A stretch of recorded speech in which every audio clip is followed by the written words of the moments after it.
Okay.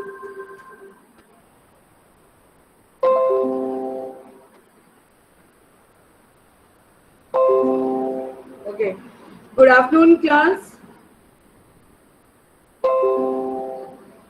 Today we continue with the tablet lecture. In tablet, we already discussed about the introduction of tablet, advantage, disadvantage of tablets, features that are related with the tablets, and the ingredients that are added in with the drug in the preparation of tablet. These things we already covered in बेटा ये सब हम लोग कर चुके हैं, ठीक है.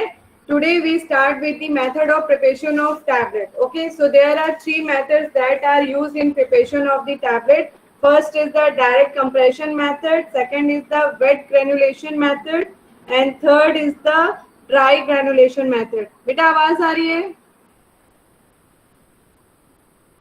Yes, ma'am. ठीक है.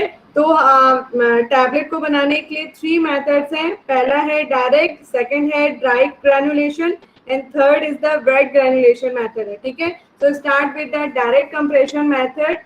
This type of compression method is used for the drug that are crystalline in nature and having a free flowing property and binding characteristics, and if the material does not having a disintegrating property, then some of the ingredients are added to increase their binding or disintegrating properties. For example, lactose, calcium phosphate, compressible sugar, mannitol. So these are the ingredients that are added with the drug to increase their disintegrating property. ठीक है.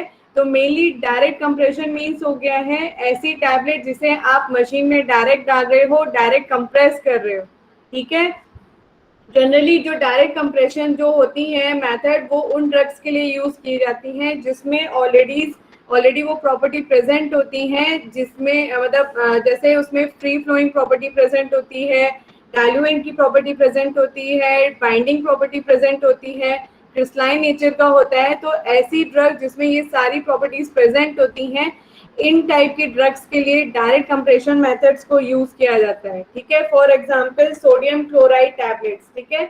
Sodium chloride आपकी ऐसी drug होती है जिसको बनाने के लिए बहुत ज्यादा इंग्रेडिएंट की जरूरत नहीं पड़ती है, क्योंकि इटसेल्फ सोडियम क्लोराइड जब आप एज अ ड्रग यूज करते हो उसके पास बहुत ज्यादा प्रॉपर्टीज प्रेजेंट होती है. जैसे वो फ्री फ्लोइंग कैरेक्टरिस्टिक्स प्रेजेंट होता है, बाइंडिंग प्रॉपर्टी प्रेजेंट होती है. तो उसके लिए आपको एक्स्ट्रा बाइंडर ऐड करने की जरूरत नहीं पड़ती है, या ल्यूब्रिकेंट या ग्लाइडेंट को ऐड करने की जरूरत नहीं पड़ती है. ठीक है. तो in the case of direct compression method क्या करते हैं, मेनली जितने भी मेथड टैबलेट बनाने के लिए यूज किए जाते हैं उन तीनों ही मेथड को बनाने के लिए कंप्रेशन मशीन को यूज किया जाता है. ठीक है.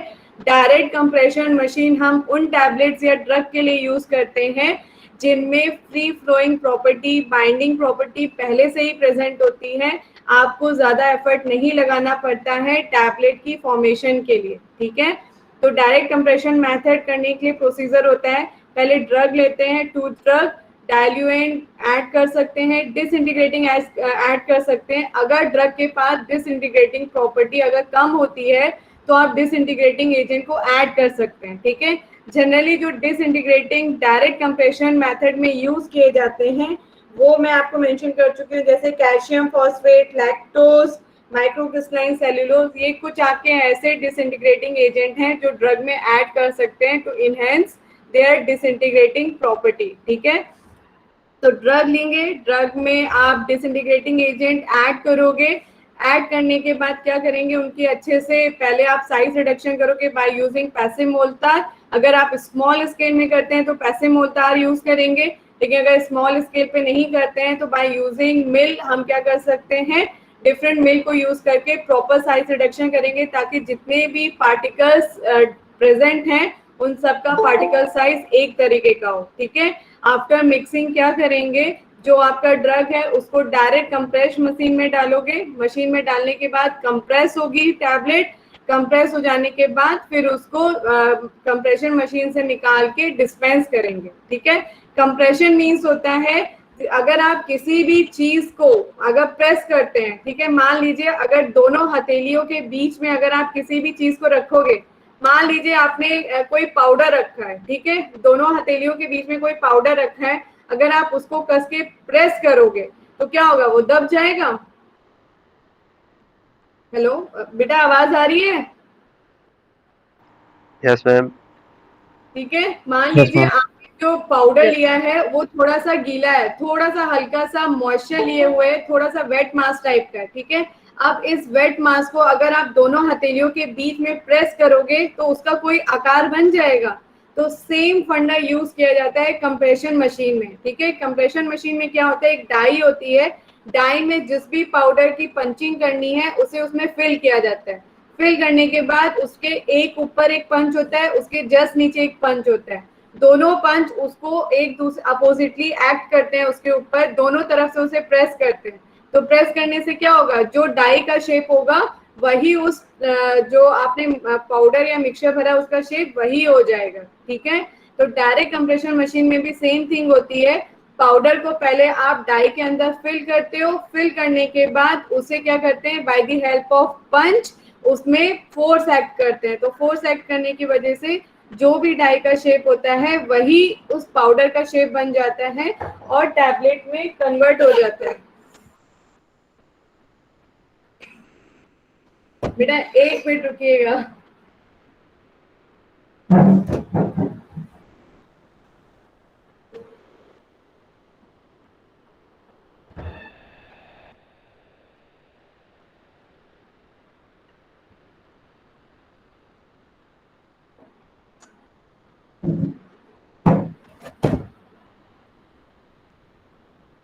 ठीक है बेटा, क्लियर हुआ? डायरेक्ट कंप्रेशन मेथड क्लियर हुआ बच्चा? सेकेंड है dry granulation method. Dry granulation में मेथड में क्या करते हैं, जनरली ड्राई ग्रेनुलेशन मेथड उन ड्रग्स के लिए यूज किया जाता है जो हीट सेंसिटिव होते हैं और अगर मॉइस्चर की प्रेजेंस में अगर प्रोसेस किया जाए तो वो खराब हो जाता है। तो ऐसी drug that are heat sensitive और मॉइस्चर की प्रेजेंस में खराब हो जाते हैं उनके लिए हम ड्राई ग्रेनुलेशन मेथड को यूज करते हैं, ठीक है। तो dry granulation method generally by the help of dry granulation method effervescent tablets को प्रिपेयर किया जाता है, ठीक है। ड्राई ग्रेनुलेशन मेथड में क्या होता है, ड्राई टर्म यूज किया गया है, मतलब जो ग्रेन्यूल्स हैं उनमें वाटर बिल्कुल भी यूज नहीं किया जाएगा ग्रेन्यूल को फॉर्म करने के लिए, ठीक है। जो ग्रेन्यूल है उन्हें ड्राई फॉर्म में ही मशीन के अंदर कंप्रेस करके बनाया जाएगा, ठीक है। तो ड्राई ग्रेनुलेशन मेथड में क्या होता है, जो ड्रग होती है उसके साथ आप ल्यूब्रिकेंट एंड डाइल्यूएंट को ऐड करते हैं। जब ये तीनों चीजों का मिक्सचर अच्छे से प्रिपेयर हो जाता है, इसकी मिक्सिंग परफॉर्म की जाती है बाय यूजिंग मिल और पैसे मोल्टार, उनका प्रॉपर साइज रिडक्शन करते हैं। साइज रिडक्शन करने के बाद उन्हें फिर कंप्रेस करते हैं, ठीक है। कंप्रेस करने के लिए मशीन यूज की जाती है। जब आप कंप्रेस करते हो, जो टैबलेट बनती है by using the compression machine, वो जो टैबलेट होती है उनका साइज बड़ा होता है, ठीक है। ये जो आपकी टैबलेट बड़ी साइज की होती है, इस स्टेप को हम कहते हैं स्लगिंग, ठीक है। क्योंकि इस स्टेप में जो टैबलेट बनती हैं वो बहुत ही बड़ी साइज की होती हैं और उनके में बहुत ज्यादा इंग्रेडिएंट ऐड नहीं होते हैं, जिस वजह से क्या होता है, अगर आप इन टैबलेट को अगर हाथ में जरा सा भी उसमें प्रेशर अप्लाई करोगे तो वो तुरंत टूट जाती हैं, ठीक है। तो ड्राई ग्रेनुलेशन मेथड में क्या होता है, फर्स्ट स्टेप ड्रग लिया जाता है प्लस लुब्रिकेंट ऐड करते हैं प्लस डाइल्यूएंट, इन तीनों मिक्सचर का प्रॉपर साइज रिडक्शन करने के बाद उसे कंप्रेशन मशीन में डालते हैं। कंप्रेस करके टैबलेट बनती है, उस टैबलेट का साइज बड़ा होता है and this step is called as slugging, ठीक है। अब जो ये बिग साइज की जो टैबलेट्स हैं उनको एक ऑसिलेटर ग्रैन्युलेटर में डाला जाता है। जो ऑसिलेटर ग्रैन्युलेटर है, ऑसिलेटर ग्रैन्युलेटर मींस ऐसा ग्रैन्युलेटर जो क्या करेगा, जो बड़ी टैबलेट है उसको रोटेट मतलब किसी तरीके से ग्रैन्यूल फॉर्म में कन्वर्ट करेगा, ठीक है। ऑसिलेटर मींस होता है जैसा आपके घड़ी का मूवमेंट होता है, जो पेंडुलम का मूवमेंट होता है, सेम ऑसिलेटरी जो ग्रैनुलेटर होता है उसका भी मूवमेंट होता है, ठीक है। तो जैसे पेंडुलम का मूवमेंट होता है बैक एंड फोर्थ, वैसे ही आपका ऑसिलेटरी ग्रैनुलेटर का भी मूवमेंट होता है। इस ऑसिलेटर ग्रैनुलेटर में जब आप टैबलेट को डालते हो, क्योंकि उसमें ऑसिलेटरी मोशन हो रहा है, तो जो टैबलेट है बड़ी साइज के होने की वजह से और उनमें बार बार आगे पीछे ट्रैवल होने की वजह से वो क्या करेंगी, एक दूसरे से टकरा के टूट जाएंगी। टूटने के बाद वो ग्रैन्यूल में कन्वर्ट हो जाएंगी और जो ग्रैन्यूल्स हैं वो ऑसिलेटेड ग्रैन्यूलर से नीचे निकल के आ जाएंगी। ठीक है, ऑसिलेटर जो ग्रैन्यूल होता है, ग्रैन्युलेटर, उसमें जो उसका जो ये जो एपरेटस है, इसमें नीचे साइड से जहां से ग्रैन्यूल पास होते हैं वहां पे एक सीव लगी रहती है जो हेल्प करती है यूनिफॉर्म साइज के ग्रैन्यूल्स को निकलने में। ठीक है, यहां तक क्लियर हुआ बेटा? बेटा क्लियर हुआ है?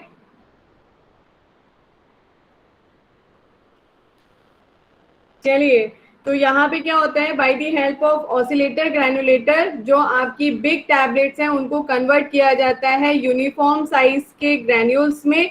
अब ये जो ग्रैन्यूल बन जाते हैं उसमें हम ऐड करते हैं ल्यूब्रिकेंट्स। ल्यूब्रिकेंट को ऐड करने के बाद उनको फाइनली फिर से कंप्रेशन मशीन में डाला जाता है एंड उन्हें फाइनल कंप्रेस किया जाता है and convert into the tablet. ठीक है, ये होता है ड्राई ग्रैन्युलेशन। ड्राई ग्रैन्युलेशन में ग्रैन्यूल्स को बनाने के लिए कोई भी वाटर यूज नहीं किया जाता है। ठीक है, डायरेक्ट कंप्रेशन मेथड में जो ड्रग होती है उनमें क्रिस्टलाइन नेचर के होने की वजह से उसमें ऑलरेडी मॉइस्चर प्रेजेंट होता है जो उन्हें हेल्प करता है ग्रैन्यूल फॉर्म करने में और प्लस एक दूसरे के साथ बाइंड करने के लिए। ठीक है, लास्ट है method wet granulation method. Wet granulation method means ऐसा मेथड जिसमें ग्रैन्यूल को फॉर्म करने के लिए सॉल्वेंट को यूज किया जा रहा है। ठीक है, इसीलिए इसे बोला गया है वेट ग्रैन्युलेशन मेथड। ठीक है, तो वेट ग्रैन्युलेशन मेथड का फर्स्ट स्टेप होता है जितने भी इंग्रेडिएंट होते हैं पहले उनको फाइन पाउडर में कन्वर्ट किया जाता है for uniform particle size. Fine powder में कन्वर्ट करने के बाद जो भी आपके पाउडर्स हैं उन्हें पहले सीव किया जाता है। सीव जनरली जो यूज की जाती है नंबर 30 to 60 होती है। सीव से पास करने के बाद जो भी पाउडर है उसमें ग्रैन्युलेटिंग एजेंट या बाइंडिंग एजेंट को ऐड किया जाता है। ठीक है, तो ड्रग ऐड किया जाता है, बाइंडिंग एजेंट ऐड किया जाता है, ग्रैन्युलेटिंग एजेंट ऐड किया जाता है, डिसइंटीग्रेटिंग एजेंट ऐड किया जाता है। इन सब चीजों को ऐड करने के बाद उनकी मिक्सिंग की जाती है। मिक्सिंग करने के बाद क्या होगा, जब आप इन सारी चीजों को ऐड करते हैं और प्लस उसमें आप सॉल्वेंट भी यूज करते हो। ठीक है, तो सॉल्वेंट आप वो यूज करेंगे जिसमें ड्रग डिसॉल्व होता है। ठीक है, तो सॉल्वेंट ऐड करने से क्या होगा, जो भी मिक्सचर होता है वो थोड़ा सा वेट हो जाता है, गीला हो जाता है, पेस्ट फॉर्म में बन जाता है। ठीक है, पूरा पेस्ट नहीं होता है, हल्का सा वेट हो जाता है।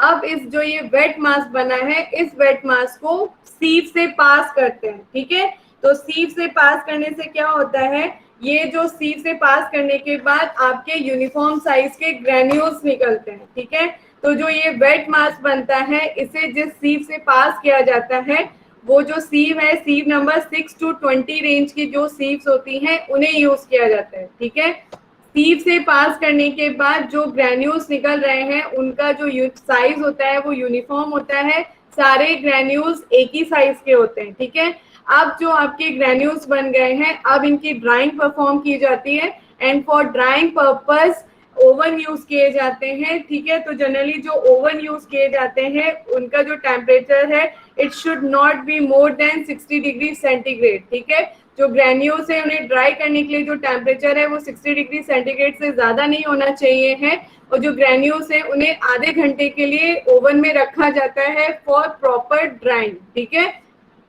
जब ड्राइंग पूरी तरीके से परफॉर्म हो जाती है ग्रैन्यूल्स की, अब ग्रैन्यूल को क्या किया जाता है, दोबारा से सीव से पास किया जाता है ताकि जो फाइन पाउडर है वो निकल जाए और यूनिफॉर्म साइज के ग्रैन्यूल आपको मिल जाए। ठीक है, तो जब आपके यूनिफॉर्म साइज के ग्रैन्यूल मिल जाते हैं एंड फाइन पाउडर को हटा दिया जाता है, अब जो ग्रैन्यूल्स मिल गए हैं उनमें आप दोबारा ऐड करते हैं ल्यूब्रिकेटिंग एजेंट या फिर ग्लाइडेंट एजेंट को ऐड करते हैं। ठीक है, इन एजेंट्स को ऐड करने के बाद उन्हें कंप्रेशन मशीन में डालते हैं फॉर देयर कंप्रेशन मेथड। ठीक है, कंप्रेस करके टैबलेट्स को बनाया जाता है। ठीक है, so this is all about the preparation that is used for the tablet. First is the direct, second is the dry and third is the wet. ठीक है, अब इन तीनों में अगर किसी को कोई पूछना है तो पूछ लीजिए।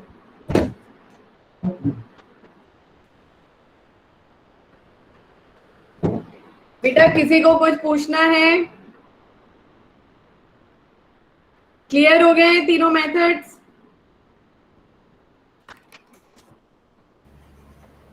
बेटा क्लियर हो गए हैं? ये जो तीनों मेथड्स हैं एग्जाम पॉइंट ऑफ व्यू से बहुत इंपॉर्टेंट हैं, हमेशा पूछा जाता है कि what are the methods that are used for preparing a tablet. तो आपको इन तीनों को मेंशन करना पड़ेगा फुल डिटेल में with their examples. Yes clear हो गया है? Yes, ma'am. चलिए, then move to the next topic, that is tablet compression. So for tablet compression, the machine that is used is called as compression machine, and there are different type of compression machine. First is the single punch machine, second is multi punch machine, third is rotatory tablet machine, fourth is high speed rotatory tablet machine, fifth is multi layer rotatory tablet machine. ठीक है, so these are the machine that are used for the compression method. ठीक है, आप सबके पास books है, please अपनी books को खोल लीजिए। बेटा आप लोग अपनी बुक्स को खोल लीजिए। ठीक है, उसमें टैबलेट कंप्रेशन टॉपिक दिया हुआ है, उसे ओपन कर लीजिए। ठीक है, so tablet compression machine is consist of hopper, die, punches, feeding mechanism और cam track and tablet ejector. ठीक है, so these are the component that is present in the compression machine. Hopper को use करते हैं, जिस भी material की punching करनी है उसको बल्क में हॉपर में डाला जाता है। ठीक है, तो hopper is use for holding and feeding the granules that is to be compressed. ठीक है, second is the die. Dies होती हैं आपकी जिसमें जो हॉपर से निकलने वाला पाउडर है उसे, जो हॉपर से निकलने वाले जो ग्रैन्यूल्स हैं उन्हें जिसमें फिल किया जाता है उसे हम कहते हैं डाइज, और हम कह सकते हैं साचा। ठीक है, तो साचे को हम टैबलेट के केस में बोलते हैं डाइज। ठीक है, तो जो डाइज होती हैं उनका एक पर्टिकुलर शेप या साइज होता है, उसी से शेप और साइज का आपकी टैबलेट फॉर्म होती है। ठीक है, third is the punches. There are two type of punches, first is the upper punch and second is the lower punch. जैसे नाम बता रहे हैं, अपर पंच मीन्स जो डाई के ऊपर होता है, लोअर पंच जो डाई के नीचे होता है। ठीक है, और इन दोनों की जो पंचेस होती हैं अपर एंड लोअर, ये एक दूसरे के जस्ट ऊपर होते हैं। ऐसा नहीं होता है कि वो लेफ्ट राइट हो जाए, जस्ट एक दूसरे के ऊपर होते हैं। ठीक है, और इन दोनों के बीच में डाई प्रेजेंट होती है। ठीक है, so by using punches, compression force is provided on the dies. ठीक है, उसके बाद है feeding mechanism for moving granulation from hopper into the disc. ठीक है, हॉपर से एक पाइप निकला रहता है, जो मटेरियल हॉपर में प्रेजेंट होता है उस मटेरियल को डाई तक पहुंचाने के लिए जो मैकेनिज्म यूज किया जाता है उसे हम कहेंगे फीडिंग मैकेनिज्म। ठीक है, कैम ट्रैक होता है जब आपकी टैबलेट बल्क में फॉर्म की जाती है, तो जो कैम ट्रैक होता है वो जो पंचेस होती है लोअर एंड अपर, इन दोनों पंचेस के मूवमेंट को कंट्रोल करने के लिए जो यूज किया जाता है उसे हम कहते हैं कैम ट्रैक। ठीक है, उसके बाद आता है टैबलेट इजेक्टर, जो हेल्प करता है टैबलेट को डाई से निकालने में। ठीक है, कैम ट्रैक आप लोगों ने देखा होगा, जैसे आप लोगों ने देखा है मॉल्स में आपके एक जगह से, मॉल्स में छोड़िए, एयरपोर्ट पे अगर सामान को एक जगह से दूसरी जगह ले जाना होता है, एक बेल्ट टाइप की लगी होती है जिसे हम लोग कन्वेयर बेल्ट कहते हैं। बेटा आप लोग कन्वेयर बेल्ट देखी है, सबने देखी होगी। अगर आपको कोई सामान एक जगह से दूसरी जगह लेके जाना होता है तो बिना हिले डुले आपका सामान एक जगह से दूसरी जगह पहुंच जाता है, देखा है। इसी तरीके से कैम ट्रैक होता है जिसके ऊपर पंचेस होती हैं। ठीक है, कैम ट्रैक लोअर पंच पे भी लगा रहता है, अपर पंच पे भी लगा रहता है, जो उसके मूवमेंट को कंट्रोल करने में हेल्प करता है। ठीक है, कि पंच कब करना है, पंच कब नहीं करना है, ये सारी चीजें कैम ट्रैक बताता है पंच को कि कब आपको प्रेस करना है, कब आपको प्रेस नहीं करना है। ठीक है, so this is about the parts of the compression machine. So start with the single punch machine. Single punch machine से क्या समझ में आ रहा है बेटा? सिंगल पंच मशीन से क्या समझ में आ रहा है? ऐसी मशीन जिसमें एक ही बार पंच किया जाए, ठीक है। तो ऐसी Yes. मशीन को हम कहते हैं सिंगल पंच मशीन, मतलब ऐसी मशीन जिसमें एक बार में एक ही टैबलेट बनती है, इसीलिए इसे बोला गया है सिंगल पंच मशीन, ठीक है। तो जो सिंगल पंच मशीन होती है, it is hand operated machine, आप इसे हैंड से यूज करते हैं और वहां उस जो मशीन होती है उसके जस्ट बगल में व्हील लगा होता है। अगर आप सबने अपनी बुक ओपन कर ली है तो यहाँ पे एक पिक्चर बनी हुई है, जो हैंड ऑपरेटेड मशीन होती है और सिंगल पंच मशीन है, उसे ऑपरेट करने के लिए एक व्हील लगा होता है जिसमें एक हैंडल होता है, तो वो हेल्प करता है मूवमेंट्स में, ठीक है। तो in case of single punch machine जो स्टेप्स इन्वॉल्व होते हैं they are as follows. First is the collecting, collect करना, जो भी मटेरियल है जिसकी भी पंचिंग करनी है उसे हॉपर में फिल किया जाता है। हॉपर में फिल करने के बाद हॉपर से डाई में जाता है, वेट एडजस्टमेंट किया जाता है, मतलब डाई में जितना मटेरियल फिल करना है उतना फिल कर लोगे और जो वेस्ट है, जो डाई के अलावा और सरफेस पे फैला हुआ है उसे आप रिमूव कर देंगे, ठीक है। तो first step is the collecting, second is the filling, and third is the compression and fourth is the ejection, ठीक है। so there are 4 steps that are involved in the single punch machine, ठीक है। तो पहले क्या करते हैं, जिस भी ग्रेन्यूल पहले आपने बाय यूजिंग डायरेक्ट कंप्रेशन या ड्राई ग्रेनुलेशन या वेट ग्रेनुलेशन मेथड यूज करके क्या करोगे, ग्रेन्यूल्स बनाओगे, ठीक है।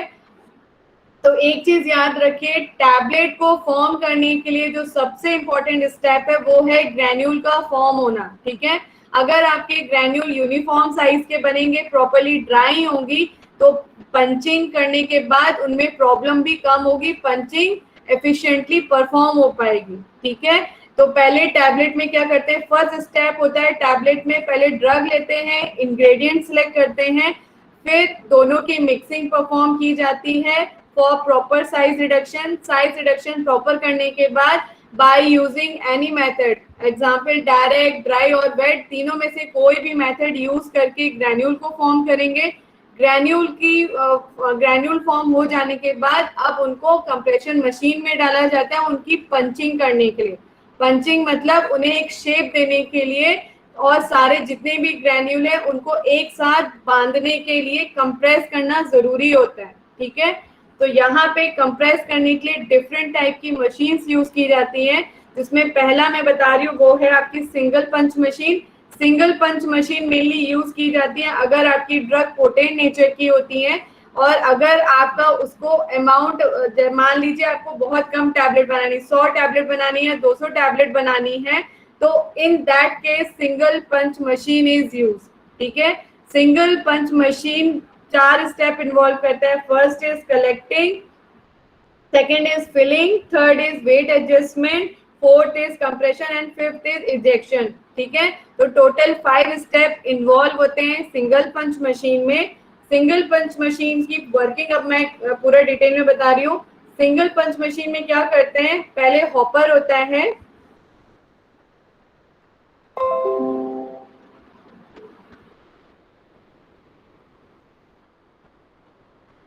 बेटा ये दिखाई पड़ रही है मशीन, पिक्चर दिख रही है? Yes ma'am. ठीक है, इसमें बहुत अच्छे से नहीं दिया है, आपके बुक में दी हुई है। जो सिंगल पंच मशीन होती है, पहले क्या करते हैं, हॉपर होता है, ठीक है। हॉपर जिसमें बल्क में ड्रग को डाला जाता है, ड्रग मिक्सचर को, और ग्रैन्यूल्स को डाला जाता है। ग्रैन्यूल को डालने के बाद जो फीडिंग मैकेनिज्म होता है उसकी हेल्प से क्या करते हैं, ग्रैन्यूल को डाई के अंदर डालते हैं, ठीक है। जो साइज डाई का होगा उसी साइज के जो फीडिंग जो ग्रैन्यूल्स हैं वो उसके अंदर जाके फिल हो जाएंगे, ठीक है। फिल हो जाने के बाद क्या होगा, अब जो एक्स्ट्रा पाउडर है या ग्रैन्यूल है उन्हें रिमूव कर दिया जाएगा, ठीक है। रिमूव करने के बाद क्या किया जाएगा, bye the help of hands, hand की हेल्प से क्या करेंगे, जो पंच है, लोअर पंच एंड जो अपर पंच है उसको मूवमेंट प्रोवाइड करेंगे, ठीक है। तो क्या करेंगे, पहले डाई में पूरी तरीके से फिल करने के बाद जो अपर पंच है, लोअर पंच क्या करेंगे, एक दूसरे की तरफ मूव होंगे, ठीक है। जब वो मूव होंगे तो जो डाई में प्रेजेंट मटेरियल है उसके ऊपर फोर्स लगेगा, वो फोर्स हेल्प करेगा जो भी डाई के अंदर का मटेरियल है एक दूसरे के साथ बाइंड हो जाए, ठीक है। तो जितना अच्छा फोर्स उसके ऊपर एक्ट होगा उतने अच्छे से ग्रैन्यूल्स की बाइंडिंग होगी और आपकी टैबलेट अच्छे से फॉर्म हो पाएगी, ठीक है।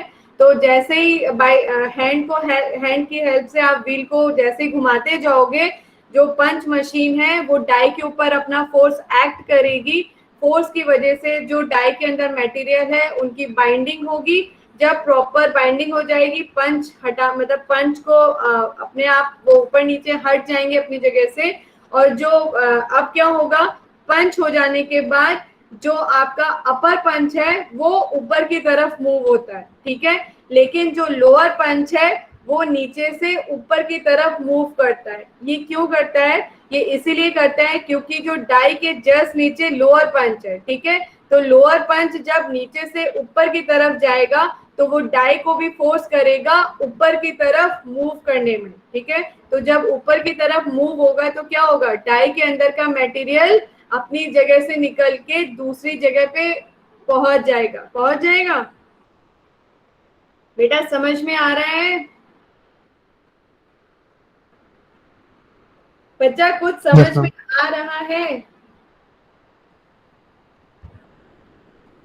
चलिए थोड़ा सा आप लोग थोड़ा सा समझने की कोशिश करिए, ठीक है। नीचे से अगर अगर आप जो लोअर पंच है वो ऊपर की तरफ मूव होने की वजह से डाई के अंदर का मटेरियल ऊपर की तरफ आ जाता है और वहां पे एक इजेक्टर लगा रहता है जो हेल्प करता है ऊपर आई हुई टैबलेट को उस सरफेस से हटा के जो रिसीवर है उसमें वो डाल देता है, ठीक है। तो ये सारे स्टेप्स इन्वॉल्व होते हैं सिंगल पंच मशीन में। बेटा ये बताइए, ये स्टेप क्लियर हुए सारे?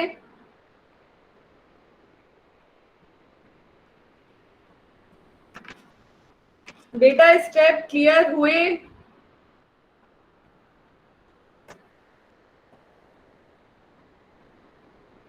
चलिए, so in case of single punch machine, जो सिंगल पंच मशीन होती है it is made up of steel and the upper punch having the same diameter as the lower punch, ठीक है। और a driving wheel is attached to the shaft which may be handed operated or driven by the motor, ठीक है। तो जो wheel होता है उसे आप हैंड से भी ऑपरेट कर सकते हैं और bye the help of motor भी ऑपरेट कर सकते हैं, ठीक है। तो जितना अच्छे से ऑपरेशन होगा व्हील का, जो लोअर एंड अपर पंच है वो उतने अच्छे से डाई पे फोर्स लगा पाएगी।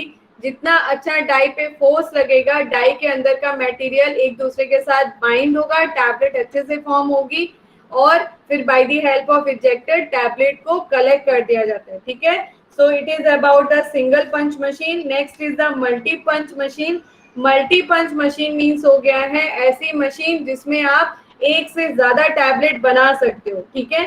सो these type of machines are operated by the help of motor and in this type of machine mainly 2 to 12 आपकी डाइज प्रेजेंट होती हैं, ठीक है।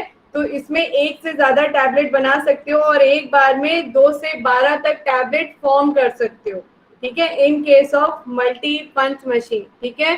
स्टेप सारी मशीन में एक ही होते हैं। पहला स्टेप होता है, जो भी स्टेप्स मैंने सिंगल पंच मशीन में मेंशन किए थे वो सारे स्टेप सारी मशीन्स में सेम होते हैं, ठीक है। हम फिर से रिपीट कर देते हैं जो स्टेप्स इन्वॉल्व होते हैं in punching machine. First step is the collecting of granule into the hopper. Second filling. Filling means होता है the material that is present in the hopper क्या करेगा, जाके डाई में जाके फिल हो जाएगा। Third is the weight adjustment. Weight adjustment करना इसीलिए जरूरी होता है, अगर ड्राई में अच्छे से क्वांटिटी अच्छे से प्रेजेंट नहीं होगी तो क्या होगा, हर टैबलेट अलग अलग वेट की होगी, ठीक है। तो इसे अवॉइड करने के लिए वेट एडजस्टमेंट किया जाता है। जो डाई है उसे अच्छे से फिल किया जाता है और जो एक्स्ट्रा मटेरियल या एक्स्ट्रा ग्रेन्यूल्स होते हैं उन्हें हटा दिया जाता है। उसके बाद by the help of punches compress किया जाता है and then by the help of ejector tablet को इजेक्ट कर लिया जाता है या कलेक्ट कर लिया जाता है, ठीक है। So these are the steps that are same in all type of compression machine, ठीक है। थर्ड है rotatory tablet machine. Rotatory tablet machine means हो गया है जो स्टेशन है जिसमें पंचिंग और डाई जहां प्रेजेंट है वो रोटेट है, मतलब सर्कल शेप में, ठीक है। So rotatory type machine, in this type of machine क्या होता है, जो डाइज और पंचेस होती हैं are mounted in a rotating type holder. इस रोटेटिंग टाइप होल्डर को हम टेरेंट भी कहते हैं, ठीक है। तो इसमें मेनली क्या होता है, जो रोटेटिंग टैबलेट मशीन होती है, इसमें फिलिंग, कंप्रेशन, इजेक्शन, ये जितने भी स्टेप्स होते हैं इनकी स्पीड बहुत ज्यादा होती है। स्पीड जो होती है उसे कंट्रोल करने के लिए मोटर को यूज किया जाता है, ठीक है। तो जो रोटेटिंग टैबलेट मशीन है उसे मोटर की हेल्प से हाई स्पीड पे रोटेट किया जाता है, ठीक है। तो इसमें जो मेनली जो आपकी रोटेटरी मशीन होती है, compression machine, it is composed of upper part, lower part and central part, ठीक है। तो जो अपर पार्ट होता है उसमें अपर पंचेस प्रेजेंट होते हैं, लोअर पार्ट में लोअर पंचेस प्रेजेंट होते हैं, एंड जो सेंट्रल पार्ट होता है उसमें डाइस प्रेजेंट होती है, ठीक है। और जो डाइस होती है, जो सेंट्रल पार्ट होता है, उसी के साइड से हॉपर कनेक्ट किया जाता है, ठीक है। तो ये एक असेंबली होती है जो रोटेटरी टाइप मशीन में प्रेजेंट होती है, ठीक है। तो मेनली ये जो रोटेटरी टाइप मशीन है, इसमें जो टैबलेट्स हैं वो आप 1000 टैबलेट पर मिनट एक बार में आप 1 मिनट में बना सकते हैं, ठीक है बेटा। क्लियर हुआ बेटा? आवाज आ रही है? By the help of rotating tablet machine, we can produce 10,000 tablets per minute. 1000 नहीं है बेटा, 10,000 है, ठीक है। 10,000 टैबलेट आप पर मिनट में प्रोड्यूस कर सकते हैं। And in case of rotatory tablet machine 70 set of dies are present, ठीक है। मल्टी पंच मशीन में 2 से 12 डाइस प्रेजेंट होती हैं, रोटेटरी टैबलेट मशीन में 70 डाइस प्रेजेंट होती हैं, ठीक है। तो आप सोच लीजिए किस स्पीड पे काम करती है रोटेटरी मशीन, ठीक है। उसके बाद लास्ट है आपकी multi layer rotatory tablet machine. Multi layer means हो गया ऐसी टैबलेट जिसमें 3-4 लेयर की टैबलेट बनाई जा रही है, ठीक है। आप लोगों ने मार्केट में देखा होगा कुछ टैबलेट होती है डिफरेंट कलर की होती है, उनमें लेयर बनी होती है जिसमें डिफरेंट कलर होते हैं। 2 कलर की टैबलेट्स देखी हैं? 2 कलर की या 3 कलर की टैबलेट किसी ने देखी है? Yes, ma'am. तो ये जो टैबलेट होती है, ठीक है, तो जितनी कलर्स होते हैं उसमें उस टैबलेट में उतनी लेयर प्रेजेंट होती है, ठीक है। तो ये जो टैबलेट होती हैं इनको प्रिपेयर करने के लिए जो मशीन यूज की जाती है वो आपकी multi layer rotatory tablet machine होती है, ठीक है। मैकेनिज्म सेम होता है, स्टेप सेम होते हैं, बस इसमें क्या होता है इन सारी मशीन्स में स्पीड वेरी करती है। जैसे आपकी रोटेटरी टैबलेट जो मशीन है उसे कंट्रोल करने के लिए मोटर यूज किया जाता है, मल्टी लेयर में भी मोटर यूज किया जाता है, ठीक है। स्पीड दोनों की केस में इक्वल होती है। मल्टी लेयर के केस में क्या होता है, इसमें जो लेयर फॉर्म करने के लिए हॉपर्स आपके एक से ज्यादा प्रेजेंट होते हैं, और जो पंचेस होती हैं वो ऊपर और नीचे दोनों सेट में प्रेजेंट होती हैं, ठीक है। तो इससे क्या होता है, मल्टी लेयर टैबलेट को फॉर्म करने के लिए multi layer rotatory tablet machine को यूज किया जाता है, ठीक है बेटा। क्लियर हुआ?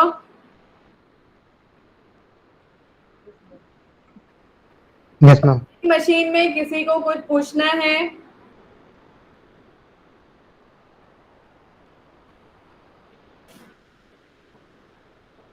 बेटा किसी को कुछ पूछना है या कोई पॉइंट नहीं क्लियर हुआ है, पूछ लीजिए। चलिए आपको 5 मिनट का, हेलो आवाज आ रही है बेटा? Yes, ma'am. Yes, ma'am. Yes, ma'am.